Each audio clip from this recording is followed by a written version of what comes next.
Psychological পদ্ধতিতে কথা বলুন। নমস্কার, আজকের বিষয় সাইকোলজিক্যাল পদ্ধতিতে আকর্ষণীয়ভাবে কিভাবে আমরা কথা বলবো। কতকগুলো পদ্ধতি অনুসরণ করে আমরা খুব সহজে সাইকোলজিক্যাল পদ্ধতিতে কথা বলা শিখে নিতে পারি।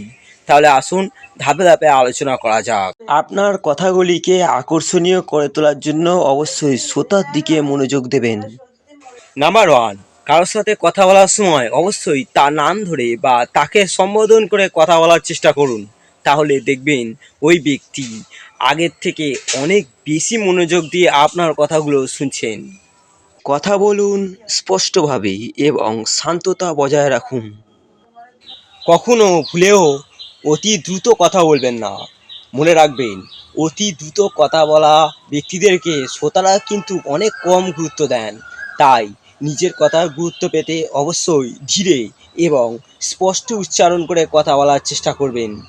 কথা বলতে বলতে হঠাৎ করে রেগে যাওয়া ব্যক্তিদেরকে 3 নম্বর পদ্ধতির মাধ্যমে নিয়ন্ত্রণ করুন। মনে রাখবেন, আপনার কথার উত্তরে তার রাগ বাড়া বা কমা নির্ভর করবে। নাম্বার তিন, আপনার সাথে কথা বলতে বলতে কেউ রেগে গেছে, চিন্তা নেই, আপনিও শান্ত থাকুন এবং শান্তভাবে তার কথার উত্তর দিন। দেখবেন ওই ব্যক্তিও আস্তে আস্তে শান্ত হয়ে যাবে। অপরের কথার মূল্য দিতে গিয়ে নিজের মূল্যবান কথাগুলি যেন মূল্যহীন না হয়ে যায়। মনে রাখবেন, আপনিও নিজেকে তিল তিল করে গড়ে তুলেছেন, তাই আপনার কথারও একটা দাম আছে। নাম্বার চার, কেউ আপনার কথায় গুরুত্ব না দিলে আপনিও তাকে এড়িয়ে চলবেন। মনে রাখবেন, আপনার কথার কিন্তু একটা গুরুত্ব আছে এবং দাম আছে। যুক্তিহীন শ্রোতার কাছ থেকে শত হাত দূরে থাকুন।